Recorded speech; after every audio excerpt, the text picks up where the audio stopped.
Apakah boleh sholat memejamkan mata karena rasanya bisa lebih khusyuk? Memejamkan mata tidak diatur dalam hadis Nabi, tidak juga dalam Al-Quran, tapi masuk ke ranah fikih. Nah, ulama ahli fikih, karena mungkin ada kasus dulu di kalangan para santri, kalau dia pejamkan mata lagi sujud nggak balik-balik, Pak. Itu kan kejadian di pesantren. Saya kan 15 tahun Pak tinggal di pesantren, belajar dan mengajar. Itu santri kalau dia merem sujud nggak balik-balik, sujud aja. Kita udah assalamualaikum dia masih sujud. Hakon Pak ya. Kalau nggak percaya kita lihat. Anak bapak jangan-jangan yang pesantren begitu juga, atau jangan-jangan bapak-bapak ini pernah begitu, ya. Pernah ngantuk pas Ramadan tuh subuh-subuh nggak balik-balik pas sujud. Ya. Itu terjadi, ya. Jika memejamkan mata membuat tambah syahdu, tambah fokus, maka boleh memejamkan mata. Tapi jika memejamkan mata membuat pikiran kita kemana-mana, maka makruh. Itulah makruh hukumnya. Jadi jangan saklek. Yang paling lucu ada seorang syekh, ya, saya nggak usah sebutnya. Bagi dia memejam mata meniru agama lain. Padahal ada hadisnya. Ya, ada hadisnya Nabi kalau ngajarin zikir Sayyidina Ali, salah satu riwayatnya ghammid ainaik, pejamlah matamu lalu bacalah nama Allah di kalbumu. Ada hadisnya. Ini menjam mata itu bukan urusan menyerupai. Kita tahu hadis apa enggak, ya. Jadi boleh dengan syarat itu, makruh dengan syarat yang tadi, ya. Pak Ahmad Romli, dalam beberapa kondisi kita terkadang belum bisa berzikir secara fokus karena beberapa kesibukan sehari-hari. Apakah zikir hanya dengan lisan tanpa menghadirkan hati dapat bermanfaat? Iya, orang sholat nggak khusyuk lebih afdol daripada nggak sholat. Ya. Sepakat? Ada yang nggak sepakat? Orang zikir masih melayang-layang itu lebih utama daripada nggak zikir.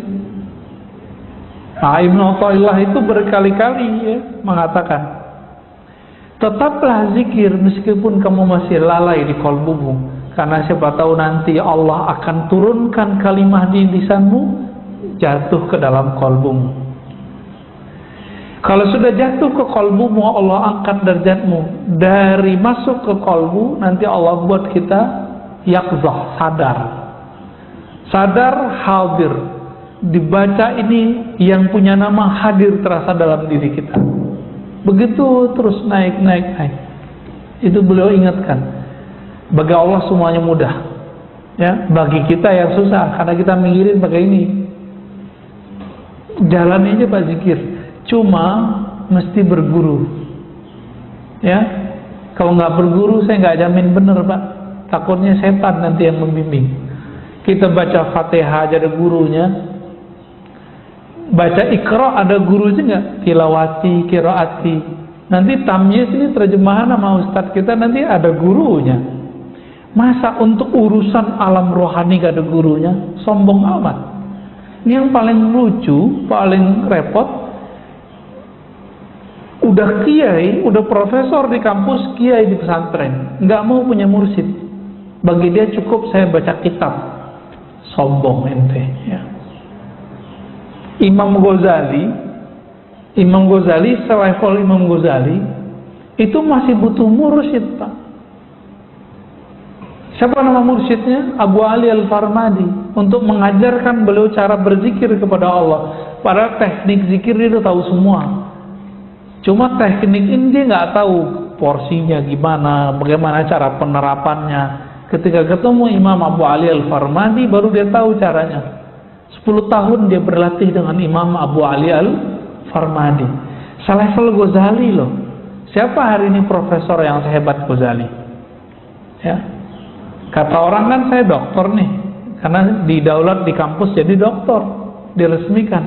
Tapi sampai sekarang secuil kuku Ghazali pun saya belum Pak. potong nih rambut Ghazali, belum sampai saya pada ke makom itu. Saking mulianya ilmu Imam Ghazali itu, ya.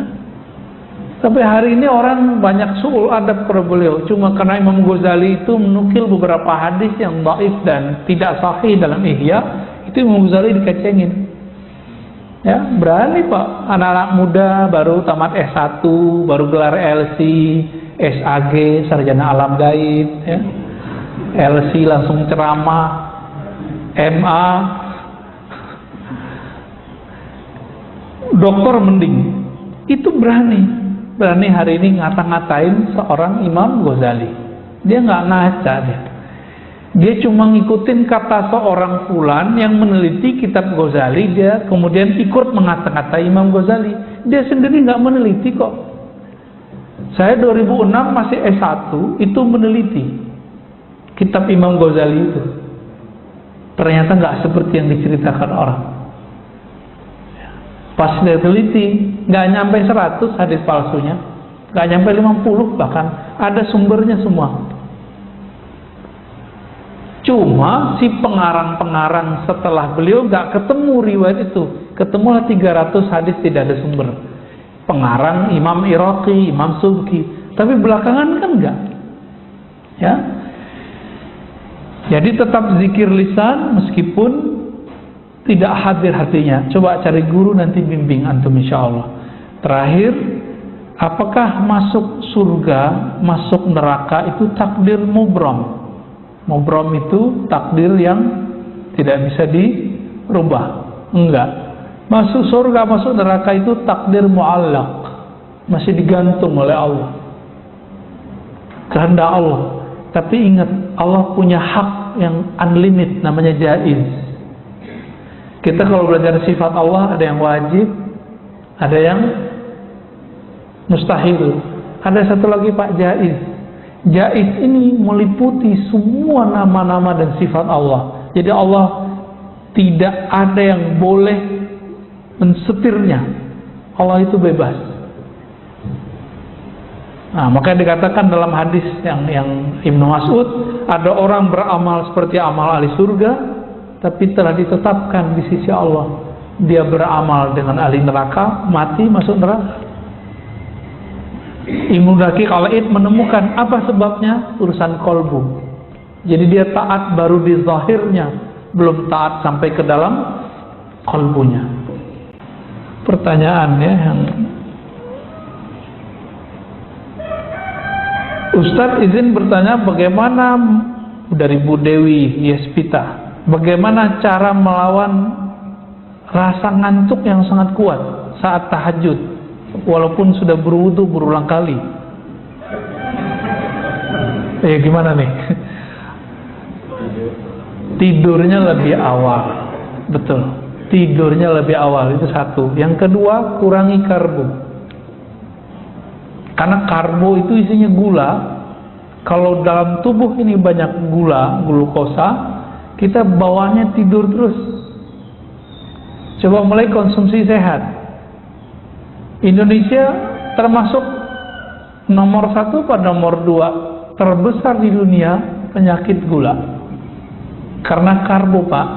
Jadi kalau bukan nggak makan nasi, nggak makan namanya. Coba itu dibuang deh, ya. Kalau nggak makan nasi, nggak makan, buang pikiran itu. Emang makan itu doang, ya? Kan bisa buah, ya kan? Bisa macam-macam. Itu nafsu yang ngomong itu, nafsu yang dijadikan tradisi, nafsu yang dijadikan doktrin. Nah, jangan ngomong begitu.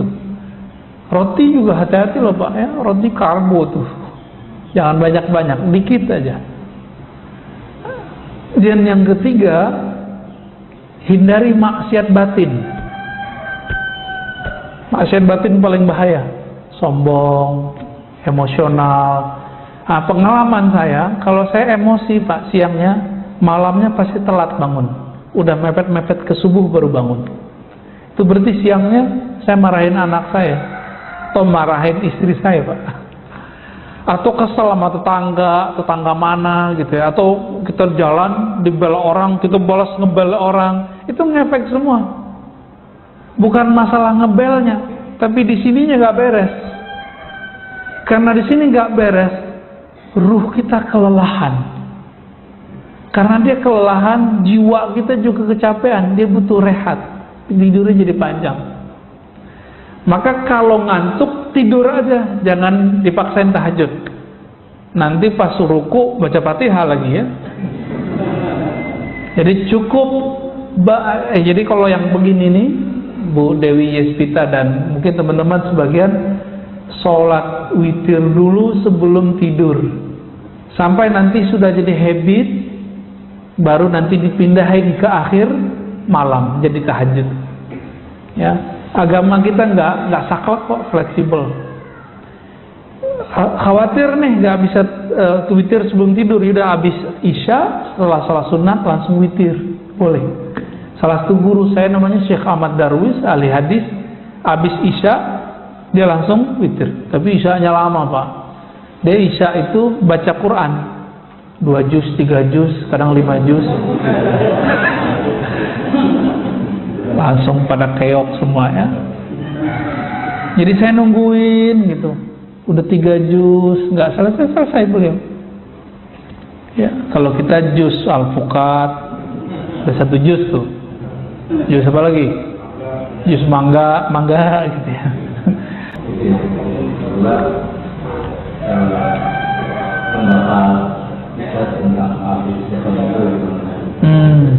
Ya.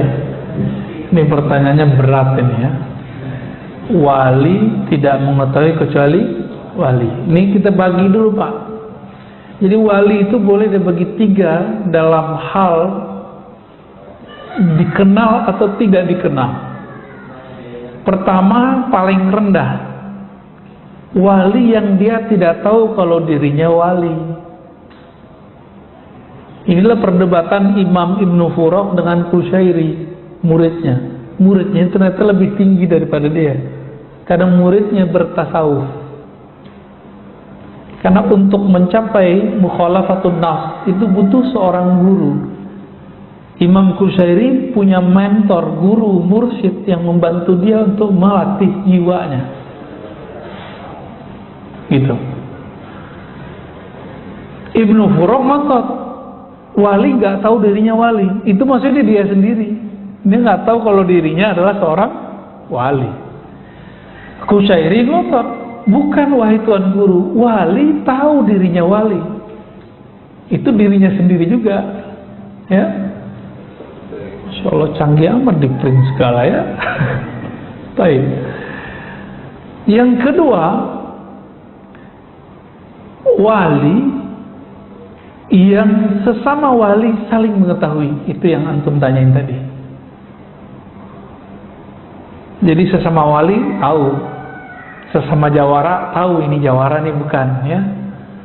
Sesama ahli keilmuan mengerti orang yang diajak ngomong ini ahli ilmu.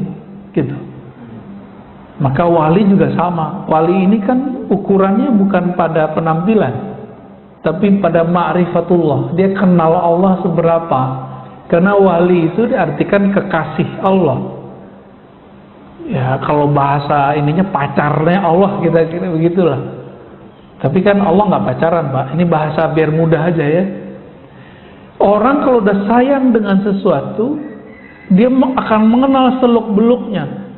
Si wali itu sangat mengenal nama dan sifat Allah dan seluk-beluk seputar nama dan sifat Allah. Maka disebutlah dia wali. Jadi bukan karena keramat, ya, bukan karena banyak jamaah, bukan karena akhir doanya mustajab, bukan.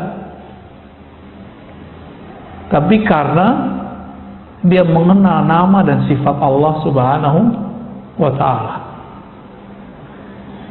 Dan yang ketiga, wali yang dirinya tahu dia wali, tapi di luar sana tidak ada yang tahu dirinya wali kecuali Allah. Disebut dengan rijalul ghaib. Rijalul ghaib, udah rijal ghaib ya. Nah, wali-wali ini kalau ketahuan dia minta mati. Jadi kalau ada wali itu baru muncul mati, yaitu mungkin dia rijalul ghaib kali. Ya. Biasanya rijalul ghaib ini nggak punya murid. nggak ada muridnya, Pak. Ya, urusan kalbunya dengan Allah Subhanahu wa Ta'ala. Nah, bagaimana dengan ekspos kewalian hari ini?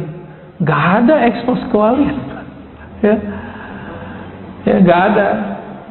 Kalau ada orang ekspos wali, ya wali murid kali ya.